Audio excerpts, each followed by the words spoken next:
Hey guys, welcome back to my channel. If you're new here, karibu sana. If you're a returning subscriber, karibu tena. And if you're new, kindly don't forget to hit the subscribe button and join this amazing family. So, it's been a while since I was able to talk to you guys. Uh, a lot has been happening behind the scenes, but I am back and I'm going to try this week to be at least a bit consistent and produce more videos for you guys. So I'm seated somewhere outside along a swimming pool just in case there is a background noise. Kindly bear with me. So today I just want to share a story that I've come across today. I'm not even sharing an encouragement or Bible verse today, but this morning as I was scrolling through my social media, I've come across a certain story that has really captured my mind and my heart. And I was like, let me just share with you guys because you never know who comes across these videos. You just never know who comes across this content. Whatever you do, just do it with at the back of your mind to believe that if anyone can come across it and it could bless someone, it could change someone's life and like that. So there's a lady I've seen, and she was sharing an experience in a certain church here in Nairobi. And the reason I've actually taken interest is because I love that church. I love the pastors of that church. And so I was eager to listen to what happened. So she was saying that she's not even a member of that church. You see, the way you happen to go to a certain church, maybe you went to visiting for a service, maybe a occasion, maybe a short invitation, a short service like that. She happened to find herself in that church. And you know, when you go to a church for the first time, there are those churches that ask you for a contact. Maybe you leave your number in the visitor's book or a contact that they can reach you just for follow-up, you know. So she went to that church and she left her contact, and guess what happened? She's not even a member of that church, but she was saying that every month that church, there's someone in that church that always calls her, not even texting her, calls her to just know her whereabouts, just know how she is, just know, and just following up and knowing how that person is doing. And she was saying that that alone has really made her to to love God. That act alone has really made her to love God and to just love church, you know.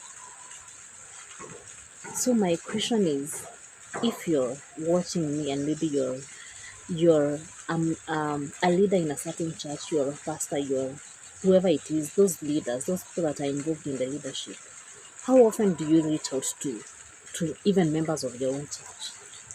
How often do you reach out, leave alone visitors, leave alone the visitors, but how often do you reach out to those members that are there in that church? How often do you pick that call, that phone, and say that you're going to reach out to at least 5 members? If it's a big church, you can say, I'm going to reach out to 5 members this week. Because again, maybe you may not be able to reach everyone, but mnaweza divide. This leader reaches 5 people, the other one 10 people, the other one 5, like that. But how often do you do that? Can you imagine this girl saying that she doesn't even belong to that church, but there's someone who calls her monthly, on a monthly basis, to just know how she is? Hata mwambiangi ati kuja church tumekumiso nini nini, because someone can come visiting in a church and they belong to another church. They were invited maybe by a friend, or they saw you on social media and things like that, and they got interest of coming. But how often do you reach out to people in that church, leave alone the visitors? Because there are churches that don't even care. Mko tu hapo, mko watu 30, mko watu 50, mko watu 100, but nobody even cares. Vile mtaachana Sunday, mtakutana tena Sunday. Nobody cares to reach out to members. And let me tell you, I decided to take time to check the comments in that video, because that lady had taken a video clip to explain I experienced in that church. And let me tell you, I was so shocked to see another person commenting in the comment section akisema that yeye she belongs, I don't know if it's a lady or a man, because that name I relate na nini. I didn't get exactly, but let's assume it's a lady. Nilikuwa nasema ako in a certain church, she got an accident and it's been 2 months and nobody in that church has bothered to ask her how she is. Nobody has bothered to call her. Nobody has bothered even to visit her. That's so sad. That's so sad. Let me tell you guys. That is so sad. I am not a pastor. I am not a leader in the church. But I feel like it's something that should be taken seriously. It's something that should be taken seriously, especially in this era that we are living in. People are depressed. People are going through all sorts of things. And sometimes church is the only place that we come to seek solutions, It's the only place. It's the only place. But now, if we cannot find solutions in church, where are people going to find solutions? They are going to find solutions outside the church. And outside the church is in the world. Na huko watapatana na anything. And then, let me tell you, I don't know why this thing is so heavy in my heart, but I know why. Actually, I know why. I know why. This person mwenye utaachilia amepata accident, whatever has happened to that person, ujamfollow up, ujafanya anything. They need your help, maybe they need your encouragement, they need your prayers. You've not offered that, and then that person goes to seek solutions outside the church, to the world. Aende afanye vituko huko nje. Do you know what will happen? The moment she comes back to church, you will all be looking at her with eyes of judgment. You will all be condemning her. You will all be judging her. But amkuwa hapo time yenye alikuwa na wahitaji. This is so sad. This is so sad, and I think that the church members should actually take it as a responsibility to follow their people.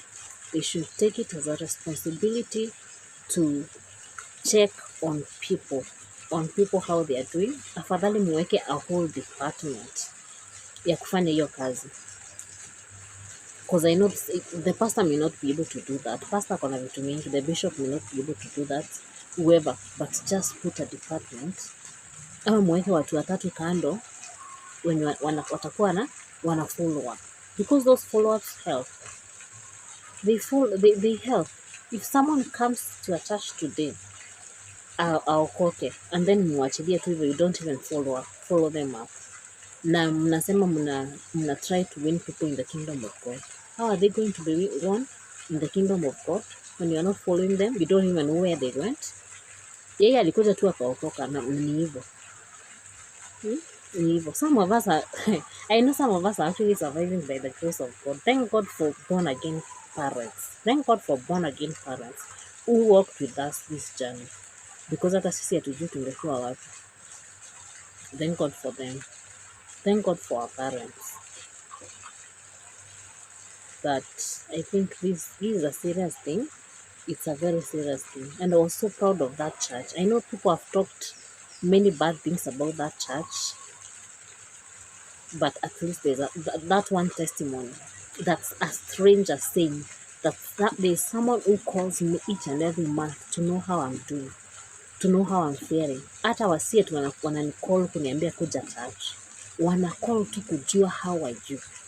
How are you? How are you doing?